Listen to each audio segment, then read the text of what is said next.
नमस्कार, हिमाचल समाचार में आपका स्वागत है। आज के मुख्य समाचार। मुख्यमंत्री ने विधानसभा परिसर में पत्रकारों से की अनौपचारिक बातचीत। मुख्यमंत्री ने ग्रामीण अर्थव्यवस्था को सुदृढ़ करने के लिए उठाए हैं अनेक ठोस कदम। प्रदेश के 2,56,870 किसान लगभग 44,785 हेक्टेयर भूमि पर कर रहे हैं प्राकृतिक खेती। पशुपालकों को लाभान्वित करने के उद्देश्य से प्रदेश में गाय और भैंस के दूध पर सर्वाधिक समर्थन मूल्य किया जा रहा है प्रदान। और अब समाचार विस्तार से। आज विधानसभा परिसर में मुख्यमंत्री ठाकुर सुखविंदर सिंह सुक्खू ने पत्रकारों से अनौपचारिक बातचीत करते हुए कहा, हिमाचल प्रदेश की 3.5 साल की सरकार में ना तो किसी मंत्रिमंडल पर और ना ही किसी पर आरोप लगेगा। आज मैं प्रदर्शन देख रहा था। उस प्रदर्शन पर मैंने ये पाया कि भारतीय जनता पार्टी वाले आकर ब्रीफ केस लेकर आए। अब मैंने सोचा ब्रीफ केस लेकर क्यों आए हैं, ये अटैची वाली बात कहाँ से आई है। आपको पता होगा जब 9 विधायक बिके थे उस समय ये अटैची की बात आई थी। अब मुझे लगा कि वो खाली अटैची लेकर क्यों आ गए, क्योंकि जो पैसे दिए थे वो तो बिक खत्म हो गए।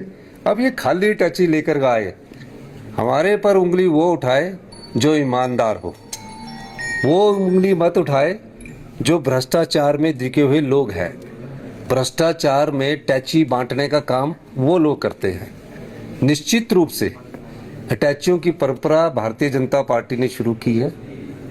हम ईमानदारी से प्रदेश की सेवा कर रहे हैं और जिन्होंने अटैची भरे हैं वो जानते होंगे कि कैसे अटैची प्रदेश की संपदा को लूटकर भरा जाता है। तभी तो 9 विधायक बिके। वो अटैची तो दिए थे, मैंने बोला था ना अटैची में लेकर बिके है। अब अटैची खाली होने का नाटक रच रहे हैं।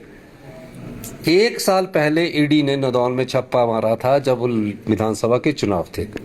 1 साल तक एक व्यक्ति को, जो कि मेरा समर्थक था, उसको अरेस्ट किया गया था। मेरे ब्रदर के वहां की जमीन को भी छानबीन की गई थी, तब तो इनको कुछ नहीं आया।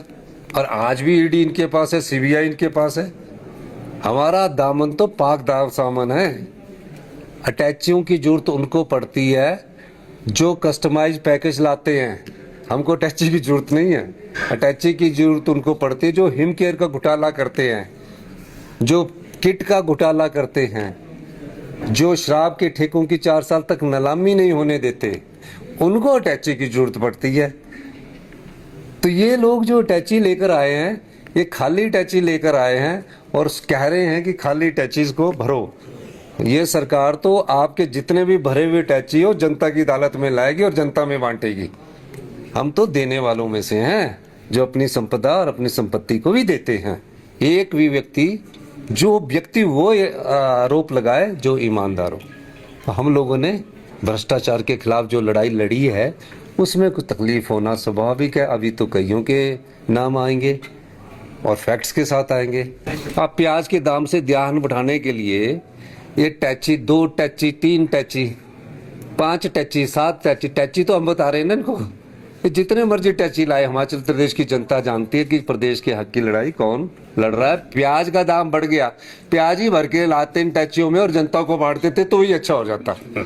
प्याज ही भर के लाते तो भी अच्छा हो जाता। चीनी भर के लाते इन टैचियों में जो आज उठाकर चले हुए। खाली टैची तो सब उठा लिए थे, वो अगर चीनी भर के लाते वही और वही सबको पता लगता है। हमें पता है जो टैची सिर पर उठाकर गए हैं कि आईएसबीटी में क्या घपले हुए हैं।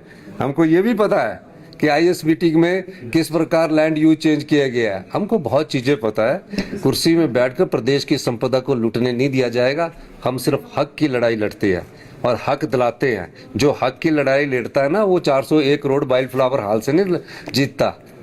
और 150 करोड़ रुपए साल का JSW, 1.5 साल तक उसमें सरकार ने अपील नहीं की और हाई कोर्ट से हम हार गए, फिर सुप्रीम कोर्ट गए। तो ये सब चीजें जो है महंगाई से ध्यान भटकाने के लिए, जो चीनी महंगी हुई है E20 के कारण, उससे ध्यान भटकाने के लिए लाई गई है। तो अब इनके पास कोई ड्रामा नहीं बचा है। पहले ही ये राष्ट्रगान का अपमान कर चुके हैं। अब ये बहाना ढूंढकर उससे बाहर निकलकर राष्ट्रगान पर उंगली उठाना ही राष्ट्रगान का अपमान होता है। राष्ट्रगान तो सबने गाया, सबने देखा, आप भी पत्रकार है, पर उसके बाद उस पर उंगली उठाना कि ये गाओ पहले, वो गाओ पहले, वही सबसे बड़ा राष्ट्रगान का अपराध है। राष्ट्रगान और राष्ट्रगीत कांग्रेस पार्टी की देन है इस देश में, उस कांग्रेस पार्टी की जिस कांग्रेस पार्टी ने देश की आज़ादी के लिए संघर्ष किया।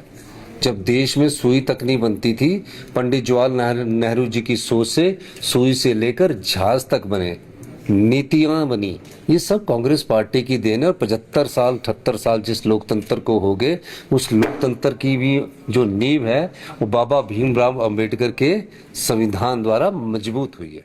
पहाड़ी राज्य हिमाचल के मेहनतकश किसान आज समृद्धि की नई इबारत लिख रहे हैं और उनके जीवन में प्रदेश सरकार की योजनाएं खुशहाली के नए द्वार खोल रही है। सुखी ग्राम खुशहाल किसान के मंत्र को आत्मसात कर मुख्यमंत्री ठाकुर सुखविंदर सिंह सुदृढ़ गांव से आत्मनिर्भर हिमाचल का निर्माण कर रहे हैं। पेश है एक रिपोर्ट। मुख्यमंत्री ने ग्रामीण अर्थव्यवस्था को मजबूत करने के लिए अनेक ठोस कदम उठाए हैं, जिससे किसान, बागवान, महिलाएं और युवा प्रत्यक्ष या अप्रत्यक्ष रूप से लाभान्वित हो रहे हैं। राज्य में प्राकृतिक खेती को विस्तृत स्तर पर बढ़ावा दिया जा रहा है और वर्तमान में प्रदेश के 2,56,870 किसान 44,784.73 हेक्टेयर भूमि पर प्राकृतिक खेती कर रहे हैं।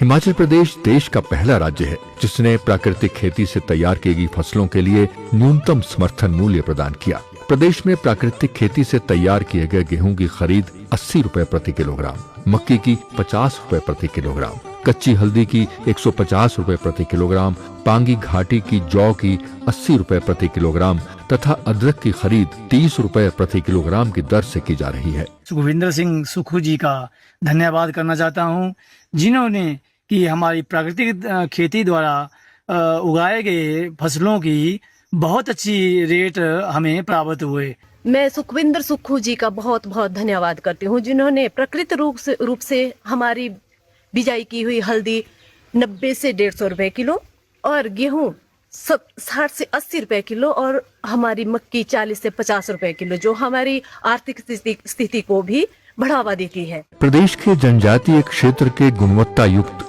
एवं पोषण युक्त प्राकृतिक खाद्यान्नों को विशेष पहचान और बाजार दिलवाने के लिए ठोस प्रयास किए जा रहे हैं। जिला चंबा के पांगी उपमंडल को राज्य का पहला प्राकृतिक खेती उपमंडल घोषित किया गया है। बड़ा भंगाल के किसानों को प्राकृतिक खेती के लिए सभी आवश्यक सुविधाएं उपलब्ध करवाई जा रही हैं। इसके अतिरिक्त बड़ा भंगाल क्षेत्र को प्राकृतिक खेती पंचायत और क्षेत्र में उत्पादित राजमा के लिए जीआई टैग प्राप्त करवाने की दिशा में भी कार्य किया जा रहा है। हमारे राजमा की बात है, क्योंकि हमारा प्रोफेशनल यही काम है और कोई आया कि साधन नहीं, हम कृषि से ही जो कुछ भी कमाते वही कृषि से कमाते हैं। तो उन्होंने हमें यही कहा है कि जैसे हम कोई भी अच्छे रेट मिलेंगे, हमें कोई भी राजमा लगाए, कोई भी मक्की लगाए, उसका हमें अच्छा रेट मिलेगा और इसके लिए हम बड़े बड़े धन्यवाद करते हैं उनका। पशुपालकों को लाभान्वित करने के उद्देश्य से प्रदेश में गाय और भैंस के दूध पर सर्वाधिक समर्थन मूल्य प्रदान किया जा रहा है। गाय का दूध 61 रुपए तथा भैंस का दूध 71 रुपए प्रति लीटर की दर से खरीदा जा रहा है। ये मुझे 10 लीटर दूध देती है, जिसको मैं 5 लीटर बेचती हूँ और 5 लीटर मैं अपने घर के लिए यूज करती हूँ। इसका दूध मेरा 61 रुपए किलो के हिसाब से बिकता है, जिससे कि हमारी अपनी जो जीविका है वो अच्छे से चल पड़ती है और हम आत्मनिर्भर बनते जा रहे हैं। सुक्खू सरकार जी का धन्यवाद करते हैं हम।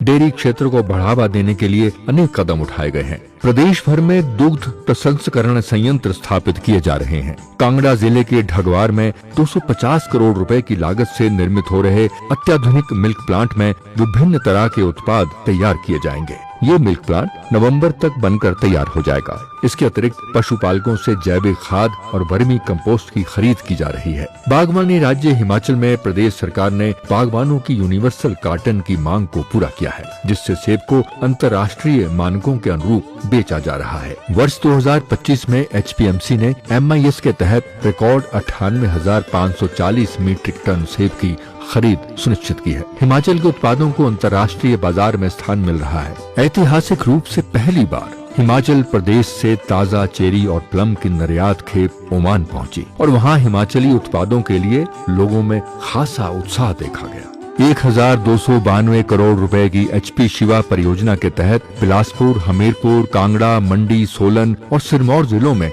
फल उत्पादन को बढ़ावा दिया जा रहा है। बागवानी बहुल क्षेत्रों में अत्याधुनिक CA स्टोर बागवानों को समर्पित किए जा रहे हैं। कृषि अर्थव्यवस्था को सुदृढ़ करने के लिए प्रदेश सरकार कृषि के सहयोगी क्षेत्रों को बढ़ावा प्रदान कर रही है। मत्स्य पालन को बढ़ावा देने के लिए अनेक प्रोत्साहन योजनाएं चलाई जा रही हैं। मछुआरों की आय को सुदृढ़ करने के लिए जलाशयों में मत्स्य आखेट पर रॉयल्टी को 1% किया गया है। वर्षा ऋतु के दौरान जब मछली पकड़ना प्रतिबंधित रहता है, उस अवधि में मछुआरा परिवारों को होने वाली कठिनाइयों और उनकी आय के साधन को ध्यान में रखते हुए मुख्यमंत्री मछुआरा सम्मान निधि शुरू की गई है। इसी के मद्देनजर मुख्यमंत्री ठाकुर सुखविंदर सिंह सुक्खू ने हाल ही में बिलासपुर जिला के झंडूता विधानसभा क्षेत्र में मुख्यमंत्री मछुआरा सम्मान निधि के पहले चरण में बिलासपुर जिला के 1500 मछुआरों को 3500 रुपए प्रति लाभार्थी की दर से कुल 52,50,000 रुपए की राशि प्रत्यक्ष लाभ अंतरण के माध्यम से हस्तांतरित की। गोविंद सागर में काम करता हूँ और 30-40 साल काम करते को गोविंद सागर का होया। बहुत CM आए, बहुत CM से भी हमें प्रार्थना की कि हमारा सुधार को किया जाए, किसी ने भी नहीं किया। ये सुखू भाई जी ने ये हमारा 3500 रुपए का नवी योजना जो लेके आए, ये सुखू भाई ने हमारा ये काम किया। और हमारी जो 15% रॉयल्टी थी वो भी डाउन इसी भाई ने की और हम इनका CM सुखू का बहुत बहुत धन्यवाद करना चाहते हैं। मुख्यमंत्री की किसान हितैषी योजनाएं ग्रामीणों के जीवन में सुखद बदलाव ला रही हैं और हिमाचल के विकसित होते गांव आत्मनिर्भर हिमाचल की परिकल्पना को साकार कर रहे हैं। हिमाचल समाचार देखने के लिए सब्सक्राइब करें YouTube चैनल हिमाचल समाचार, लाइक करें Facebook page information and public relations department Himachal Pradesh और CMO हिमाचल, फॉलो करें X @DPR HP और CMO हिमाचल, फॉलो करें Instagram @DIPR हिमाचल और CMO हिमाचल, विजिट करें वेबसाइट www.himachalpr.gov.in। इस अंक में इतना ही, कल फिर होगी मुलाकात। दीजिए इजाजत, नमस्कार।